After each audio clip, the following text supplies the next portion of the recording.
Brothers and sisters, will you join with me in a spirit of prayer? Let the words of my mouth and the meditations of our hearts be acceptable in your sight, O Lord, our rock and our Redeemer. Amen.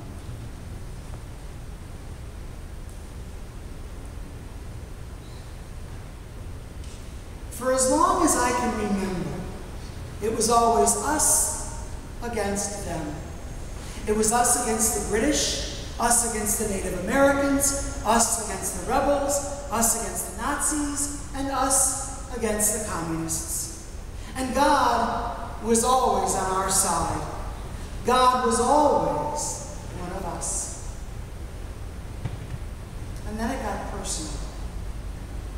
On the last day of school, in the 4th grade, Ricky Holmes invited me to become a member of his clubhouse, which was in the attic of his father's garage.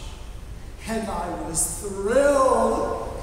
His club had no name and no real purpose, and apparently no criteria for membership. I knew that the boys that Ricky Holmes played with and I, those tough boys from the adjacent neighborhood, had nothing in common. But that didn't matter. Ricky's clubhouse was like something out of Better Homes and Gardens. It had wall-to-wall carpet, cool posters on the walls, an overstuffed couch, and matching lamps and end tables. It was a clubhouse to die for. And Ricky had chosen me to be a part of it. But my ecstasy was short-lived. You see, the minute I shared the news of my newfound cachet with my sister Mary and my friend Billy Dishon, I was whisked away and told that I was going to become a member of a new club, a better club, that would convene in the attic above Maxie Kerner's garage. And to this day, I don't know why we were so angry at Ricky Holmes, but it soon became clear to us that our mission that summer was to wreak havoc on Ricky's clubhouse by pummeling it with water balloons whenever Ricky and his friends were away. It was us against them. Of course, they immediately took revenge on us, and this covert action continued back and forth for a few weeks, until one day, the awful happened. One afternoon, we were actually there when the enemy came to invade our fort, and Maxie Kerner couldn't climb up to safety in time. The humiliating sight of a physically challenged boy getting clobbered and drenched by 3 angry boys with a wagon full of water balloons will live in my memory forever. Now, my family and I went to church every Sunday, even in the summer months. But apparently, my sister Mary and I had never heard the parable of the weeds. Or maybe we had heard it many times, but didn't have ears to listen. Compared to the parable of the sower, the parable of the weeds is relatively unknown. And I wasn't sure how relevant it would be this evening until the tragic event of Malaysian Airlines Flight 17 unfolded over the Ukraine on Thursday. Then I remembered, it's us against them. At this time, we don't know who fired the surface-to-air missile, but we do know this: God is on the side of the Ukrainians, and God is on the side of the Russians.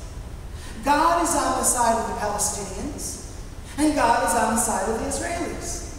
God is on the side of the Sunnis, and God is on the side of the Shiites. We are killing each other in the name of our God versus your God. Approximately 6 miles north of the ancient city of Jericho, where another one of the worst atrocities in the name of my God versus your God was ever played out, a new rabbi appeared on the scene with a brand new message. And the newness of his message called for a new form of communication. So he spoke to the people in parables. Biblical scholar C.H. Dodd describes a parable as a metaphor or simile drawn from nature or common life, which gets our attention by its vividness or its strangeness, and leaves our minds in doubt about its precise meaning, so that we can tease it into active thought. I like to define a parable as an earthly story with a heavenly meaning. In Matthew's Gospel, Jesus' parables are almost always about the kingdom of heaven. Matthew understands the kingdom of heaven as already and not yet. But neither Matthew or Jesus ever tell their audience what the kingdom is. Jesus put before them another parable. The kingdom of heaven may be compared to someone who sowed good seed in his field. But while everybody was asleep, an enemy came and sowed weeds among the wheat and then went away. So when the plants came up and bore grain, then the weeds appeared as well. And the slaves of the householder came and said to him, "Master, did you not sow good seed in your field? Where do these weeds come from?" He answered, "An enemy has done this." The slave said to him, "Then do you want us to go and gather them up?" But he replied, "No, for in gathering the weeds, you would uproot the wheat along with them. Let them both grow together until the harvest. And at harvest time, I will tell the reapers, collect the weeds first and bind them in bundles to be burned, but gather the wheat into my barn." The terrain in Palestine is so uneven and rocky that in Jesus' day, a person sowing seed would actually go out to the field and throw the seeds in the air.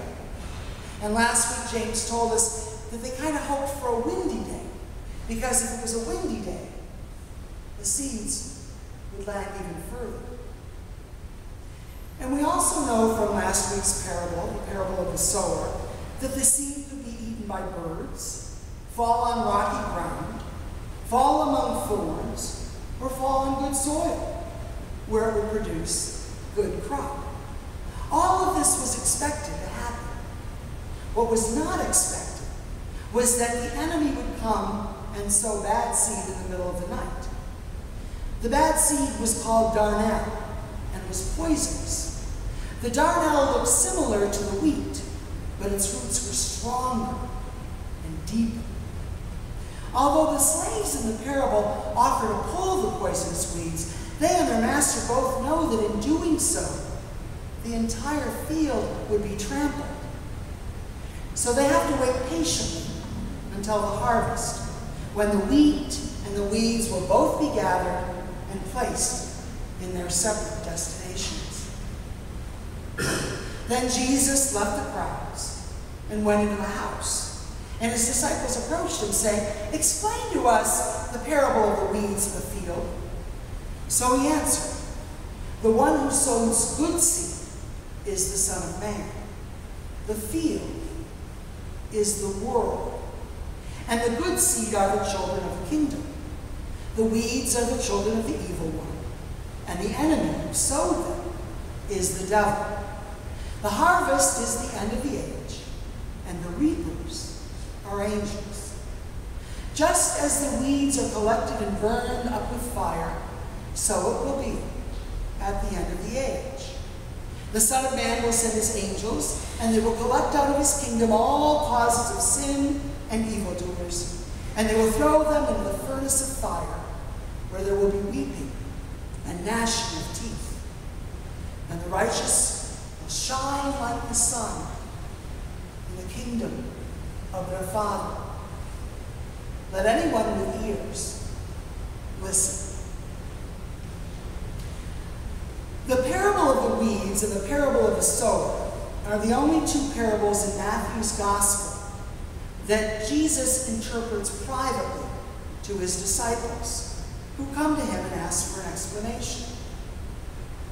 The disciples' understanding will not be their own human accomplishment, but rather a gift from God. Their understanding will not be merely conceptual, but will be a result of their subjection to God's sovereignty.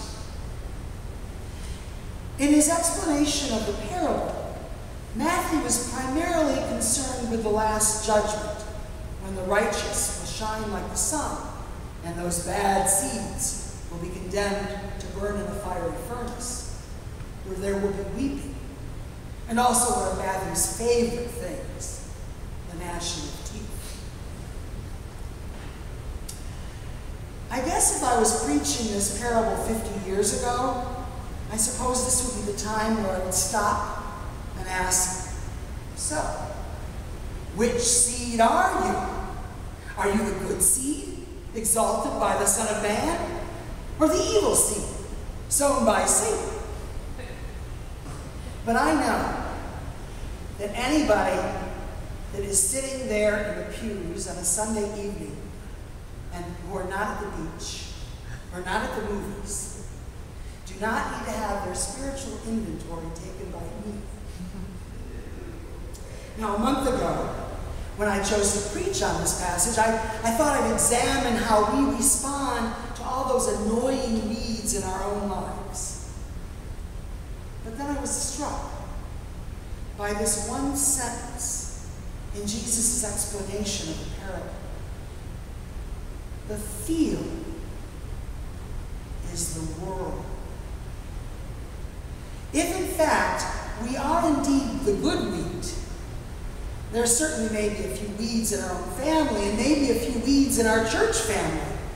But the weeds that Jesus speaks of in the parable are in the world. The weeds may be strangers on the street or people living on the other side of the globe. And the world can sometimes be a disappointing, untrustworthy place, filled with people who are different than us and who have an entirely different point of view from us. Sometimes they bring us deep pain, and other times they give us great joy. God mixes in the good with the bad, and we cry out, where did these weeds come from? How did they get in here? And God, in God's wisdom, has not given us the authority to remove the bad weeds from the world. In fact, we are not even supposed to judge them, weighing our good with their evil by our own human measurements. That task of judging is left to God. But this doesn't mean we are to ignore the injustice we see in our world and remain passive in the face of evil. We do justice, love kindness, and walk humbly with our God, knowing that it is not our place to eradicate the weeds in the world. We love our enemies and pray for those who persecute us, knowing that if we tried to pluck them up, we would cause more harm than good. And Jesus, in Jesus' wisdom, doesn't ask us to separate ourselves from the bad weeds growing all around us. As children of the kingdom, we are called to coexist with those who choose evil in this world until our vindication comes at the end of the age. For the time being, we are allowed to grow together so that the world remains a contradiction of good and bad. But I have to wonder, what if we are the weeds? I mean, I suppose more than half the world's population thinks that we are the weeds. But then I remember that Jesus rejected exclusivity and kept his circle wide open. Jesus called weeds to be his disciples. a handful of fishermen, a zealot, a tax collector, one who would doubt him, one who would deny him, and one who would betray him. These were all weeds by the standards of the naysayers and the doubters who judged Jesus from a distance.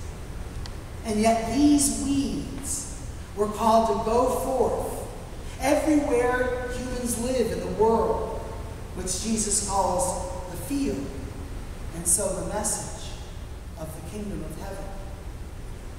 And so are we.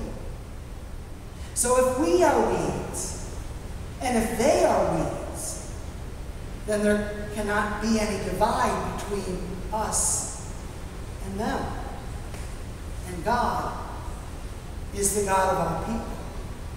And maybe the parables of Jesus have had more of an effect on us than we will ever realize. I want to leave you with the bold message that greets me every time I walk into my little old health club. There are no judgments here. No too much or not enough. No glares of disapproval. Here we keep open minds. We are nurturers. We seek only to encourage, empower, and entertain. There is no one type. There is no one reason. There is no one way. What we are is a diverse community. What we have is a culture of fun. What there is room for everyone. All kinds of people with all kinds of goals who have chosen to come and reach them with us. In my gym, I find good seats and bad seats. Us and them, working out together. And we wait, knowingly and unknowingly, for God's ultimate